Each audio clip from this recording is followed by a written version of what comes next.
Comrade part 1. രചന ഏക. അവതരണം Shahul Marayil. Editing Faisal C M Nooncheri.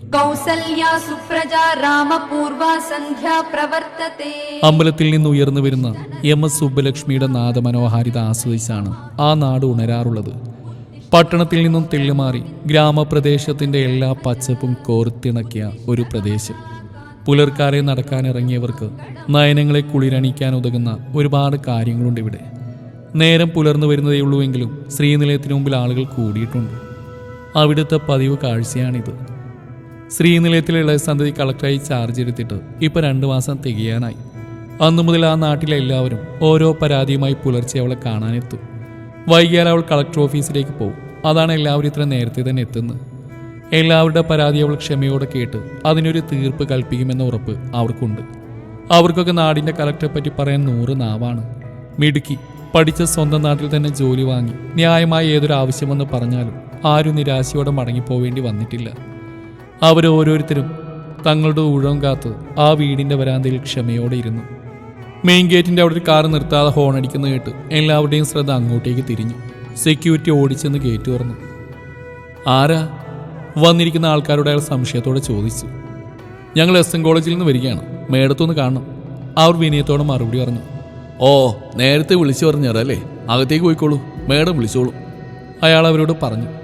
അവർ പാർക്കിംഗ് ഏരിയയിൽ കാറ് പാർക്ക് ചെയ്ത് രജിസ്റ്ററിൽ പേര് ചേർത്ത് വരാന്തയിൽ ക്ഷമയോടെ കാത്തിരുന്നു. തന്നെ കാണാമെന്നവരുടെ പരാതികൾ ക്ഷമയോടെ കേൾക്കുകയാണ് അവൾ, ശിവപാർവതി. കൂടെ തൻ്റെ പി.എ. തോമസ് ചേട്ടനുമുണ്ട്.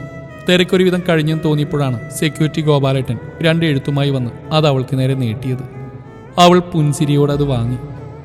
മേഡം, എസ്.എൻ. കോളേജിൽ നിന്ന് അവർ വന്നിട്ടുണ്ട്, വരാൻ പറയട്ടെ, അയാൾ ഭവ്യതയോടെ പറഞ്ഞു. എസ്.എൻ. കോളേജ് എന്ന് കേട്ടതും അവളുടെ ഉള്ളിലൂടെ ഒരു കൊള്ളിയാൻ മിന്നി.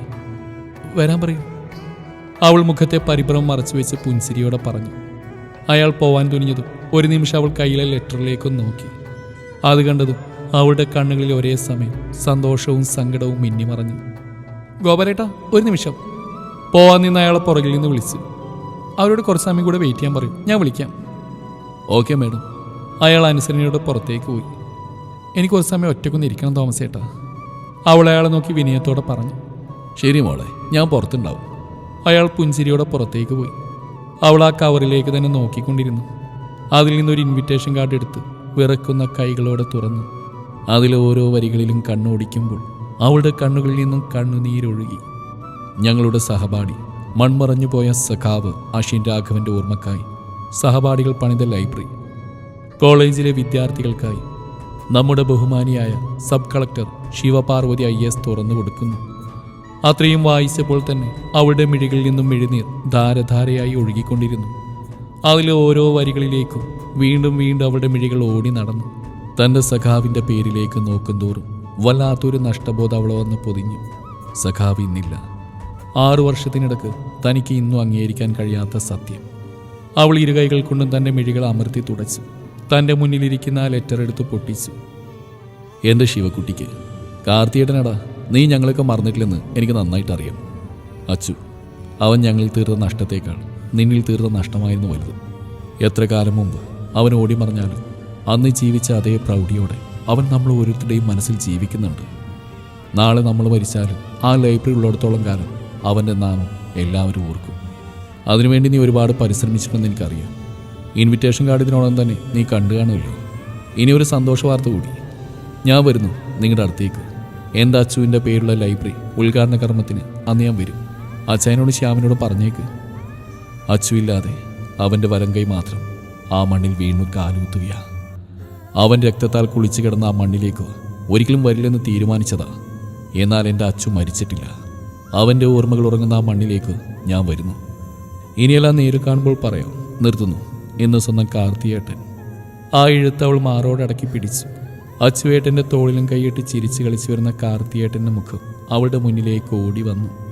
ഒടുവിലെല്ലാം നഷ്ടപ്പെട്ട് ഒരു ഭ്രാന്തനെ പോലെ എങ്ങോട്ടോ ഓടി ഒളിച്ച ഏട്ടൻ്റെ മുഖം ഓർമ്മയിൽ വന്നതും അവളുടെ മിഴികൾ ഈറനണിഞ്ഞു. എവിടെയാണെങ്കിലും മുടങ്ങാതെ തന്നെ തേടിയെത്തിയിരുന്ന ഏട്ടൻ്റെ എഴുത്തുകൾ അകലെയാണെങ്കിലും തളരാതെ പിടിച്ചു നിൽക്കാൻ അവൾക്ക് കഴിയുമായിരുന്നു. അവൾ തൻ്റെ മിഴികളെ പുറത്തേക്ക് പായിച്ച് ജനലോരം ചേർന്ന് നിന്നു. മേഡം എന്നുള്ള തോമസ് ഏട്ടൻ്റെ വിളിയാണ് ചിന്തയിൽ നിന്നുണർത്തിയത്. അവൾ അയാളെ സംശയത്തോടെ നോക്കി. മാഡം, അവർ കുറച്ചധികം സമയമായി പുറത്ത്. അയാൾ തൻ്റെ വാക്കുകളെ പൂർണ്ണമാക്കാതെ അവളെ നോക്കി.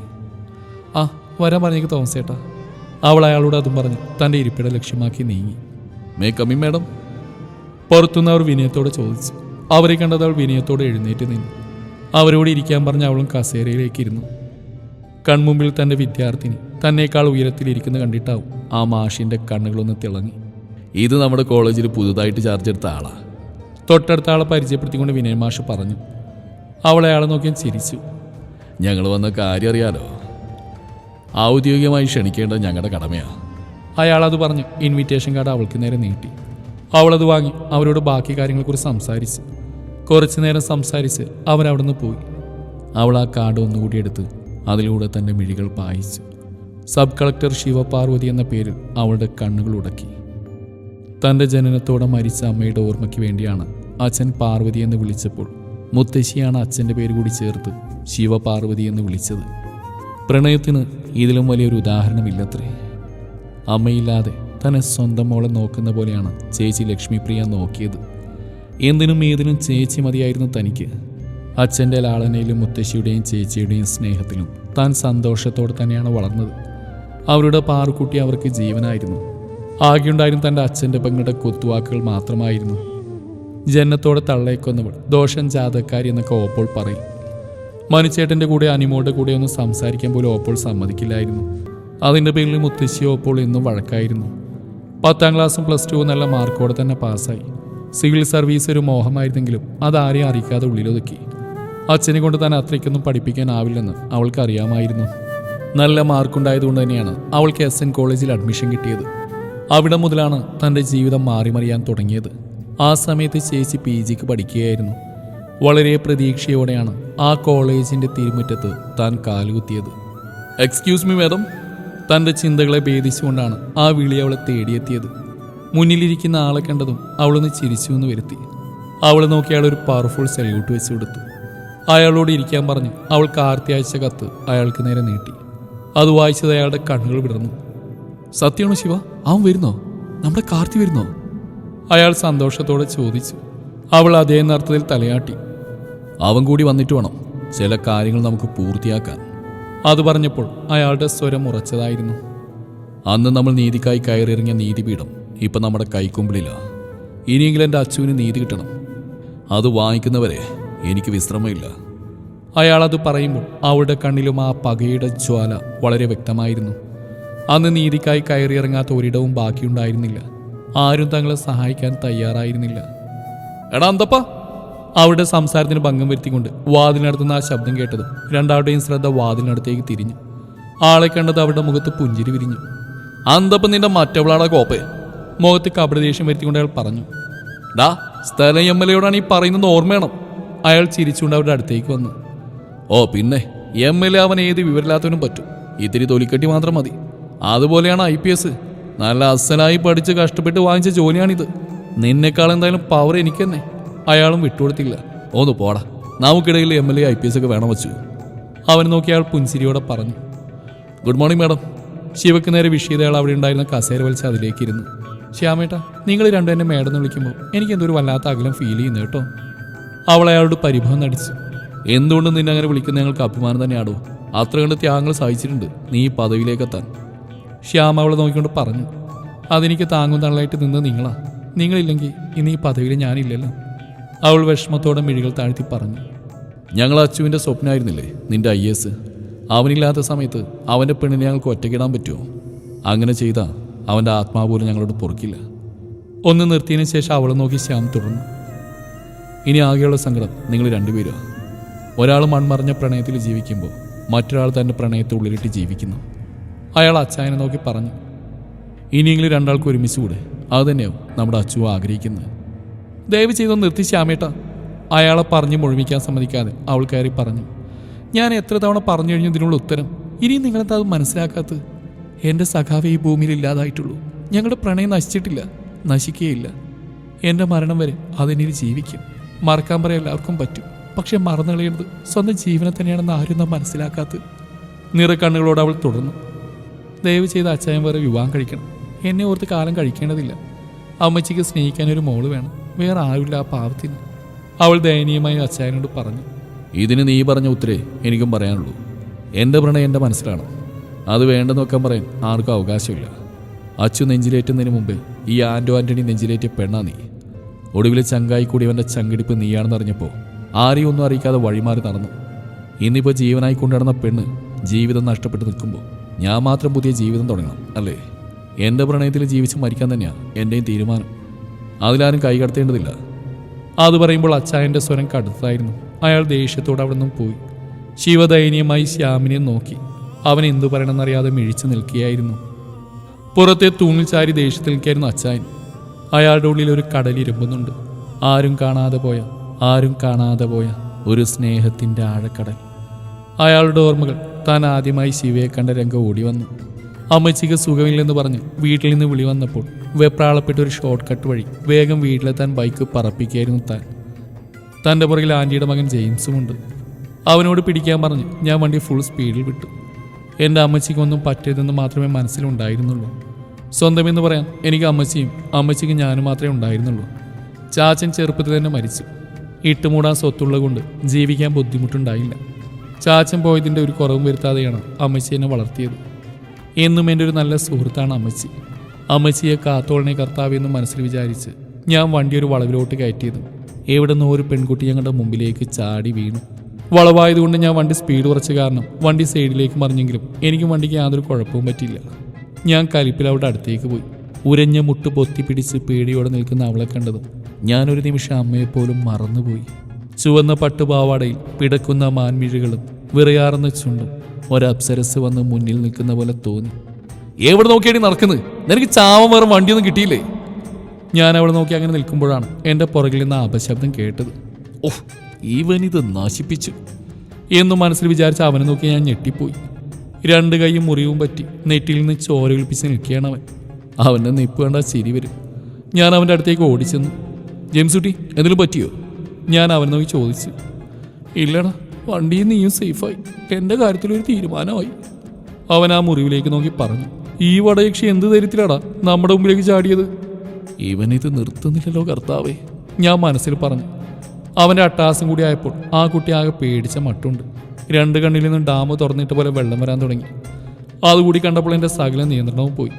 ഞാൻ ആ കുട്ടിയുടെ അടുത്തേക്ക് ചെന്ന് ഹോസ്പിറ്റലൊക്കെ പോകണോ എന്നൊക്കെ ചോദിച്ചു. അത് കണ്ടില്ല അവന് പിന്നെയും കലി കയറി.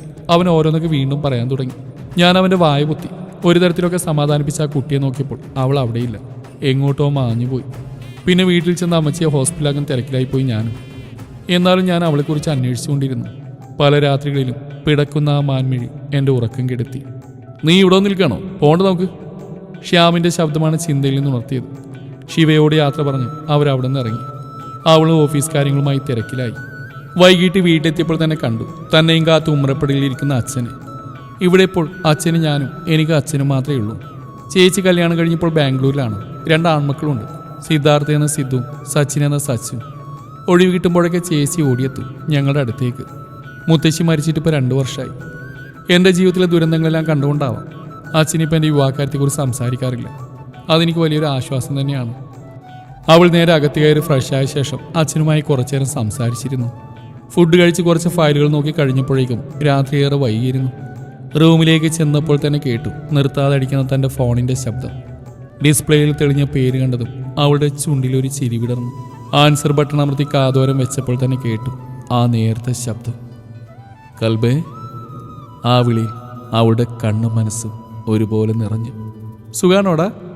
അവളുടെ ആ ചോദ്യത്തിന് ശിവന്ന് മൂളുക മാത്രം ചെയ്തു. എൻ്റെ ഉമ്മച്ചിക്കുട്ടിക്ക് സുഖാണോ? നിറഞ്ഞു വന്ന കണ്ണുനീർ തുടച്ചുകൊണ്ട് ശിവ ചോദിച്ചു. സുഖാണ് മുത്തേ. പിന്നെ ഞാൻ വിളിച്ചതേ ഒരു സന്തോഷ വാർത്ത പറയാനാട്ടോ. ഞാൻ വരുന്നുണ്ടടാ നിങ്ങളെല്ലാവരെയും കാണാൻ. എത്ര കാലമായി നിങ്ങളെല്ലാവരെയും ഒന്ന് കണ്ടിട്ട്. കൊതിയാവുന്നുണ്ടടാ ഒന്ന് കാണാൻ. സത്യമാണോ നീ പറയുന്നത്? എന്നാ വരുന്നേ? കേട്ടത് വിശ്വസിക്കാനാവാതെ ശിവ ചോദിച്ചു. സത്യം തന്നെയാണ് ഞാൻ പറഞ്ഞു. ഇക്കാട് പേരുള്ള ലൈബ്രറി ഉദ്ഘാടനത്തിന് ഈ പെങ്ങളില്ലാതെ ശരിയാവൂടി. അത് പറയുമ്പോൾ അവളുടെ ശബ്ദം ഇടറിയിരുന്നു. അത് കേട്ടതും ശിവയുടെ ഉള്ളിലൊരു വിങ്ങലുണ്ടായി. സത്യം തന്നെയാണത്. ഇതുപോലൊരു ആങ്ങളെയും പെങ്ങളെയും ഞാൻ കണ്ടിട്ടില്ല. അത്ര സ്നേഹമായിരുന്നു അച്ചുവേട്ടന് പാത്തുവിനെയും പാത്തുവിന് അച്ചുവേട്ടനെയും.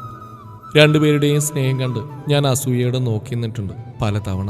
ചില ബന്ധങ്ങളുണ്ട് അത് പവിത്രമാക്കപ്പെടാൻ ഒരേ ചോരയിൽ ജനിക്കണമെന്നില്ല, ഒരേ ഗർഭപാത്രത്തിൽ കഴിയണമെന്നില്ല. അത് മുജ്ജന്മ ബന്ധങ്ങൾ പോലെ ദൃഢമായിരിക്കും.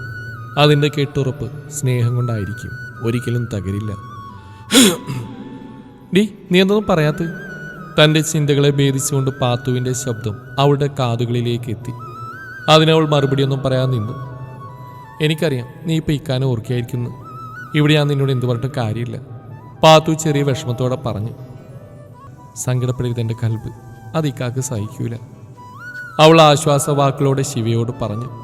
കുറച്ചുനേരം കൂടി സംസാരിച്ച ശേഷം നേരിൽ കാണാമെന്ന് പറഞ്ഞാൽ ഫോൺ വെച്ച് കിടക്കാനായി തൻ്റെ കട്ടിലേക്കിരുന്ന ശിവ തൻ്റെ ടേബിളിരിക്കുന്ന സഖാവിൻ്റെ ഫോട്ടോയിലേക്ക് മിഴികൾ പായിച്ചു.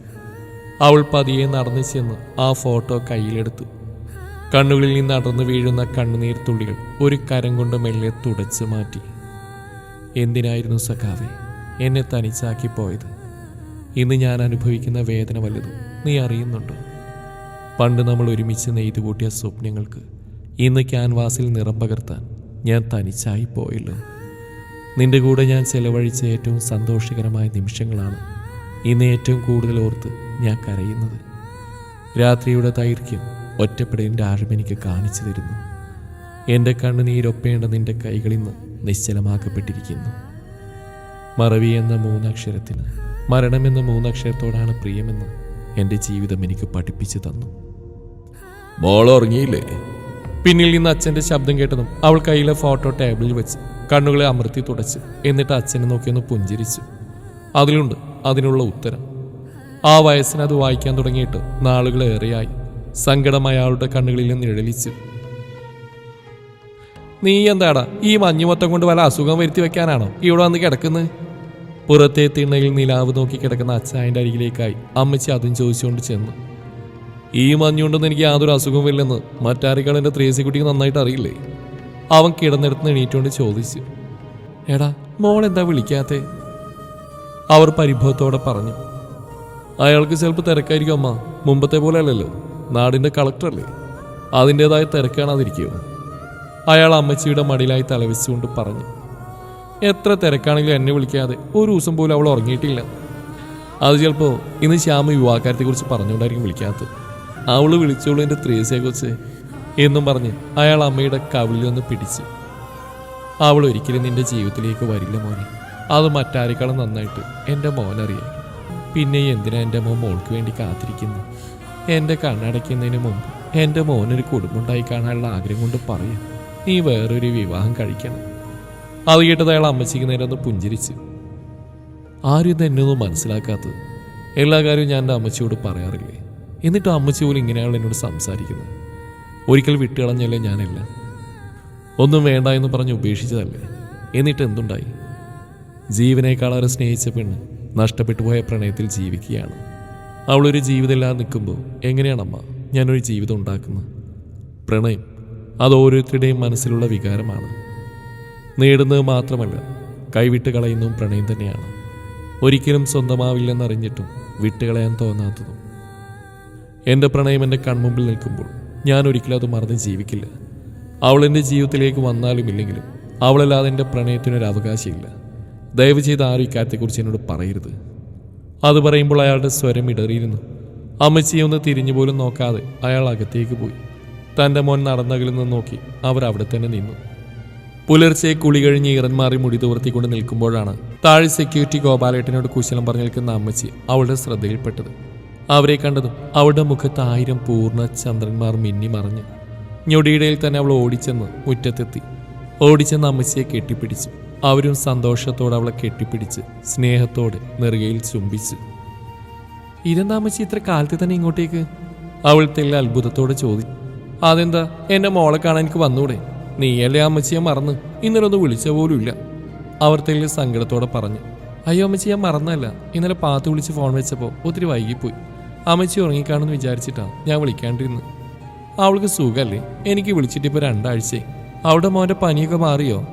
അവർ ആകാംക്ഷയോടെ ചോദിച്ചു. അവൻ്റെ പനിയൊക്കെ മാറി അമ്മച്ചി, അവൾ വരുന്നുണ്ട്, അത് പറയാൻ വിളിച്ചതാ. ശിവ സന്തോഷത്തോടെ പറഞ്ഞു. നേരെ മോളെ, അവളും വരുന്നുണ്ടോ? കാർത്തിമോനും വരുന്നുണ്ടെന്ന് കുഞ്ഞവൻ പറഞ്ഞു. അപ്പം നിങ്ങളെല്ലാവരും പഴയ പോലെ കൂടുകയാണല്ലേ? ആ ചൂടി ഉണ്ടായിരുന്നെങ്കിൽ. പറഞ്ഞു കഴിഞ്ഞിട്ടാണ് അവർ ശിവയെ ഓർത്ത്. വാക്കുകൾ മുഴുവനാക്കാതെ അവർ ശിവയെ നോക്കി. അവളും വേദനയാൽ കലർന്നൊരു പുഞ്ചിരി നൽകി അമ്മച്ചിക്ക്. അവൾ അമ്മച്ചിയെ സ്നേഹത്താൽ അകത്തേക്ക് കൂട്ടിക്കൊണ്ടുപോയി. അന്നത്തെ പ്രാതൽ അവരൊരുമിച്ചാണ് കഴിച്ചത്. ശിവയുടെ മുഖത്ത് പതിവിൽ കവിഞ്ഞൊരു സന്തോഷമുണ്ടായിരുന്നു. അത് പിതാവ് ശിവൻ ശ്രദ്ധിക്കുകയും ചെയ്തു. തൻ്റെ മകളുടെ കളിയും ചിരിയും മുൻപേ തന്നിൽ നിന്ന് അന്യമായി കഴിഞ്ഞിരുന്നെന്ന് അയാൾ വേദനയോട് ഓർത്തു. ഒരുപക്ഷെ ശിവ അച്ചായനെ വിവാഹം കഴിക്കുന്നതന്നെയാണ് ആ വൃദ്ധ മനസ്സും ആഗ്രഹിച്ചിട്ടുണ്ടാവുക. പക്ഷേ തൻ്റെ മകളെ അത് വേദനിപ്പിക്കുന്നറിയാവുന്നുണ്ടാവാം അയാൾ ആരോടൊന്നും പറയാത്തത്. പ്രാതലൊക്കെ കഴിഞ്ഞ് ഉമ്മറത്തെ തിണ്ണയിലിരിക്കുകയാണ് ശിവയും അമ്മച്ചിയും. ശിവയുടെ മുഖത്തേക്ക് തന്നെ നോക്കിയിരിക്കുകയാണ് അമ്മച്ചി. അവളോടുള്ള വാത്സല്യം അവരുടെ കണ്ണുകളിൽ വ്യക്തമായി കാണാം. ഏതോ ചിന്തയിലാണ്ടിരിക്കുന്ന ശിവ മുഖമൊന്ന് വെട്ടിച്ചപ്പോഴാണ് തന്നെ നോക്കിയിരിക്കുന്ന അമ്മച്ചിയെ കാണുന്നത്. അമ്മച്ചിയോട് കണ്ണുകൾ കൊണ്ട് എന്താണെന്ന് അവൾ ചോദിച്ചു. അവർ അവൾക്ക് നേരെ ഒരു പുഞ്ചിരി സമ്മാനിച്ചു. ഞാനൊരു കാര്യം പറയട്ടെ എൻ്റെ മോളോട്. ദീർഘനേരത്തെ മൗനത്തിന് ശേഷം അവർ ശിവയുടെ കരങ്ങൾ കവർന്നുകൊണ്ട് പറഞ്ഞു. അവൾ എന്തായെന്ന അർത്ഥത്തിൽ അമ്മച്ചിയെ നോക്കി. പറയാനുള്ള കാര്യം ഏറെ പ്രയാസപ്പെട്ടതാണെന്ന് അവരുടെ മുഖം വ്യക്തമാക്കുന്നുണ്ട്. എന്തിനാ മോളെ ഈ പരാജയപ്പെട്ട പ്രണയോർത്ത് മോള് വെറുതെ ജീവിതം നശിപ്പിക്കുന്നു? അച്ചുവിനൊരിക്കലും ഇത് സഹിക്കൂല. അവന് ഏറ്റവും പ്രിയപ്പെട്ടവരാ നീയും കുഞ്ഞുമോനും. രണ്ടുപേരുടെയും ജീവിതം ഇങ്ങനെ നശിക്കുന്നു. അവൻ്റെ ആത്മാവിന് സഹിക്കുകയല്ല. വാർദ്ധയ്ക്ക് എന്നെ വല്ലാണ്ട് ആക്രമിക്കാൻ തുടങ്ങി മോളെ. ഈ വയസ്സിയുടെ കണ്ണടക്കുന്നതിന് മുമ്പ് നിങ്ങൾ ഒരുമിക്കുകയാണെങ്കിൽ അതിൽ പരം സന്തോഷം വേറെയില്ല. അവർ അവളുടെ മുഖത്തേക്ക് നോക്കി ദയനീയമായി പറഞ്ഞു. ശിവ തൻ്റെ കരങ്ങൾ അമ്മച്ചിയുടെ കരങ്ങളിൽ നിന്ന് മോചിപ്പിച്ചു. എന്നിട്ടൊരു ദയനീയമായ നോട്ടത്തോടെ പറഞ്ഞു തുടങ്ങി. ആരാമ്മച്ചി പറഞ്ഞു എൻ്റെ പ്രണയം പരാജയമാണെന്ന്? നേടുന്ന വിജയമല്ല, നഷ്ടപ്പെടുന്ന പരാജയമല്ല. വിജയപരാജയങ്ങൾ പ്രണയത്തിലില്ല അമ്മച്ചി. പ്രണയം എന്ന് പറയുന്നത് ഒരു മായിക ലോകമാണ്. വിവാഹം അതിൻ്റെ പരിസമാപ്തി മാത്രമാണ്. എൻ്റെ പ്രണയത്തിന് ഇനി ഒരിക്കലും ഒരു പരിസമാപ്തി ഇല്ല. എന്ന് വെച്ച് എൻ്റെ പ്രണയം പരാജയമല്ല. ഒരായുഷ്കാലം തരാനുള്ള സ്നേഹം മുഴുവൻ തന്നിട്ടാണ് എൻ്റെ അച്ചുവേട്ടൻ എന്നെ വിട്ടു പോയത്. എനിക്ക് ജീവിക്കാൻ ആ ഓർമ്മകൾ തന്നെ ധാരാളം. പ്രണയത്തിൻ്റെ ഓർമ്മകൾ ജീവിക്കുന്നതും ഒരു സുഖമാണ്. കാത്തിരിക്കാം ഈ കഥയുടെ ബാക്കി ഭാഗം നാളെ ഇതേ സമയം.